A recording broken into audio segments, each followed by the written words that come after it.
Bismillahirrahmanirrahim. Assalamualaikum warahmatullahi wabarakatuh. Sobat Safety, obsesi kita pagi ini tentang seputar gempa bumi. Di berbagai belahan tanah air, kita sudah sangat sering mengalami gempa bumi. Tapi bagaimana kita memahami dari sisi edukasi yang disampaikan oleh BNPB supaya bisa mudah dipahami, mudah dilakukan, dan visualisasinya clear. Tapi jangan lupa subscribe, like, and share untuk mendukung terus channel ini. Nah, Sobat Safety, karakteristik Indonesia merupakan wilayah yang rawan bencana. Karena secara realita Indonesia dikelilingi lempeng tektonik aktif, deretan gunung api aktif, dan bagian dari Ring of Fire dan letak geografis yang dilewati oleh garis khatulistiwa. Nah, secara mendasar, apa sih yang harus kita lakukan untuk siap siaga terkait gempa bumi? Yang pertama, pahami bahaya di sekitar kita, potensi gempa bumi, kemudian letusan gunung berapi atau sumber bencana yang lainnya. Yang kedua, pahami sistem peringatan dini setempat dan rute evakuasi termasuk rencana pengungsian, supaya kita bisa selalu siaga setiap waktu dan punya tempat yang dituju untuk pengamanan kondisi kedaruratan. Nah, yang ketiga, idealnya kita pun juga bisa memiliki keterampilan untuk melakukan evaluasi situasi secara tepat dan mengambil inisiatif untuk melindungi diri saat terjadi gempa bumi. Nah, yang keempat, kita juga harus bisa memiliki rencana antisipasi bencana untuk keluarga kita dan mempraktekkan.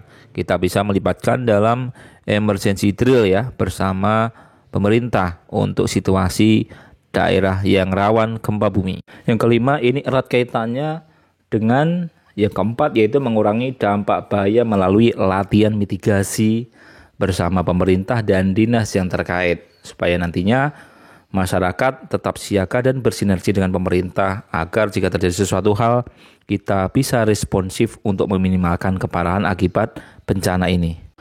Nah, bencana sering terjadi tanpa peringatan sehingga kita membutuhkan pengetahuan yang cukup dan keterampilan untuk menghadapinya.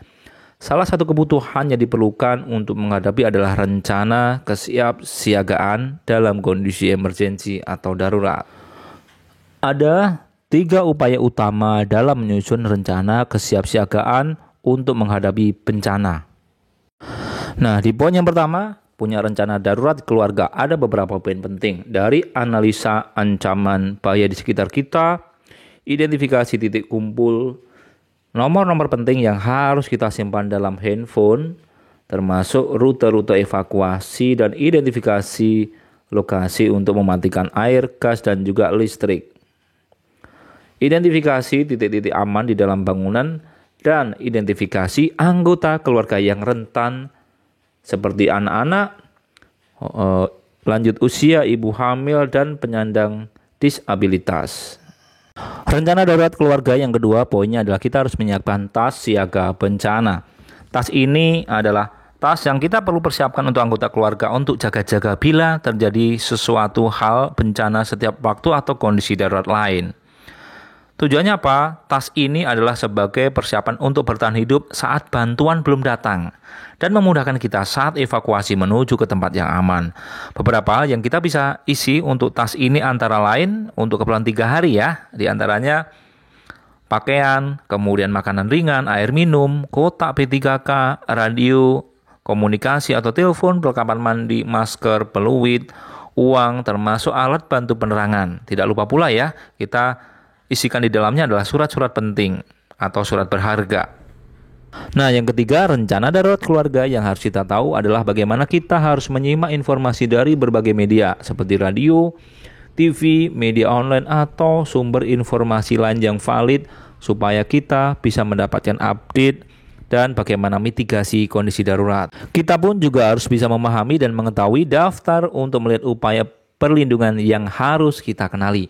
Antara lain, kita update situasi yang ada di sekitar kita, kemudian putuskan kita akan tinggal atau berpindah tempat supaya untuk memastikan keamanan kita dan sekeluarga.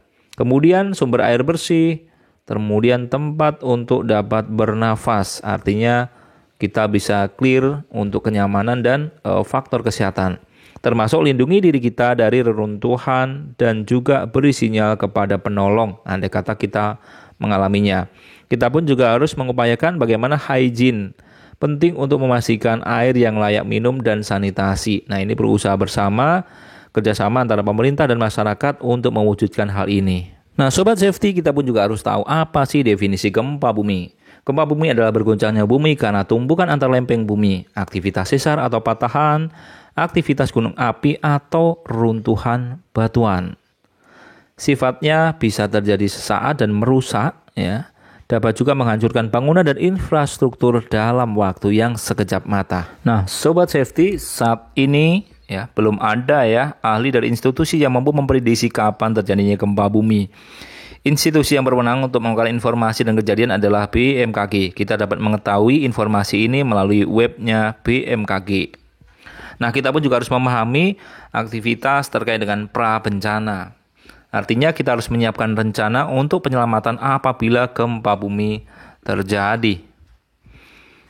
Kita juga harus mengetahui korban ini umumnya disebabkan oleh reruntuhan bangunan, kemudian perabotan yang terjatuh, kebakaran, longsor, dan juga kepanikan dari individu. Kita pun harus memastikan juga bahwa struktur dan letak rumah kita dapat terhindar dari bahaya yang disebabkan oleh gempa bumi, baik longsor ataupun rekahan tanah atau bencana yang lainnya. Kita bisa melakukan latihan yang dapat bermanfaat untuk menghadapi runtuhan saat gempa bumi seperti merunduk, pelindungan terhadap kepala berpegangan, ataupun dengan bersembunyi di bawah kolong meja. Nah, kita pun bisa menyiapkan alat pemadam kebakaran, alat keselamatannya standar, dan persediaan obat-obatan supaya bisa siap siaga setiap waktu. Kita pun juga bisa berupaya dari sisi engineering, yaitu membangun konstruksi rumah yang tahan terhadap guncangan gempa dengan fondasi yang kuat. Selain itu, kita bisa merenovasi bangunan atau bagian bangunan kita yang sudah rentan apabila terjadi gempa bumi, supaya tidak mengalami kerusakan yang lebih parah. Kita pun sebagai warga umum atau masyarakat umum harus juga memperhatikan daerah rawan gempa bumi dan aturan seputar penggunaan lahan yang dikeluarkan oleh pemerintah, supaya kita tetap siaga every time, everywhere. Nah, guncangan akan terasa beberapa saat. Selama waktu itu, upayakan keselamatan diri kita dengan cara berlindung di bawah meja untuk menghindari benda-benda yang mungkin jatuh dan jendela kaca. Lindungi kepala dengan bantal atau helm, atau berdirilah di bawah pintu. Bila sudah terasa aman, segeralah keluar dari rumah. Nah, saat terjadi bencana, lindungi kepala dan badan Anda dari reruntuhan bangunan dengan bersembunyi di bawah meja, atau lindungi kepala Anda menggunakan buku tebal, tas, dan lain-lain. Carilah tempat yang paling aman dari reruntuhan guncangan.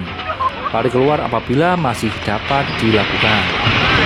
Nah, jika kita berada di dalam gedung, jangan gunakan lift, gunakanlah tangga emergensi untuk aktivitas evakuasi.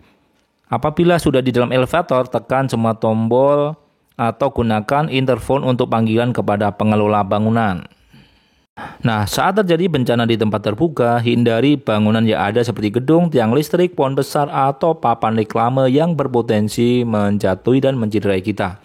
Perhatikan tempat berpijak dan cermati apabila ada rekaan tanah. Jangan sampai kita terjerembab ke dalam rekaan tanah tersebut.